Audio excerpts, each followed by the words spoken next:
اچھا جی اگر عید میلاد النبی کی اصل قرآن و حدیث سے نہیں ہے تو پھر سیرت النبی کانفرنس اور شہدائے کشمیر کانفرنس کی اصل کیا ہے؟ لیکن میلاد میں بھی اللہ اس کے رسول کا نام لیا جاتا ہے، اور نحو و صرف اور قرآن پر بھی اعراب نبی کے فرمانے کے بعد لگائے گئے۔ یہ ایک سوال ہے، بہت سی باتیں۔ عید میلاد النبی سے مراد کیا ہے آپ کی؟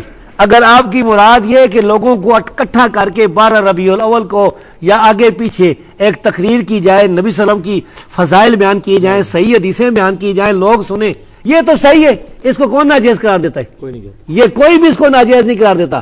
12 ربیع الاول ہو، 14 ربیع الاول ہو، جب بھی ہو، رسول اللہ صلی اللہ علیہ وسلم کی تو خوبیاں بیان کریں، ورفعنا لک ذکرک۔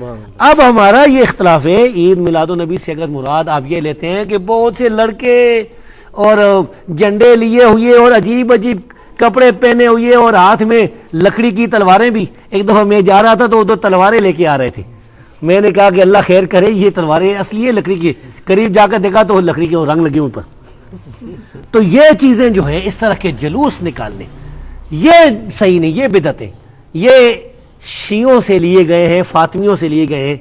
ہم یہ کہتے ہیں کہ اگر کوئی آدمی اس طرح کی جلوس نکلتا ہے شہدائے کشمیر کے لیے یا کوئی اور، تو جائز نہیں ہے۔ میرے علم میں ویسے نہیں ہے کہ کسی اہل حدیث نے، چاہے کوئی بھی ہو، اس نے اس طرح کے جلوس نکالے ہوں کہ وہ لوگ جو ہیں وہ ہاتھ میں تلواریں بھی لی ہوئی ہیں، جھنڈیاں بھی لی ہوئی ہیں، اور بالکل وہ گانے بھی لگے ہوئے ہوتے ہیں اور سب کچھ نہیں۔ بھائی کانفرنس سے مراد اگر آپ کا جلسہ ہے جس میں سیرت کی باتیں بیان ہوتی ہیں، تقریر ہوتی ہے، لوگ کہ وعظ سنتے ہیں مسجد میں یا کسی جگہ، تو یہ جائز ہے، اس کو کوئی منع نہیں کرتا۔ تو ہم کہتے ہیں کہ نبی کریم صلی اللہ علیہ وسلم کے بارے میں آپ بھی اس طرح بیان کریں، نبی کی صحیح حدیثیں بھی لوگوں کو بتائیں، وہ ذرا حدیثیں لوگوں کو بتائیں جن پر لوگ عمل نہیں کرتے، صحیح حدیثیں۔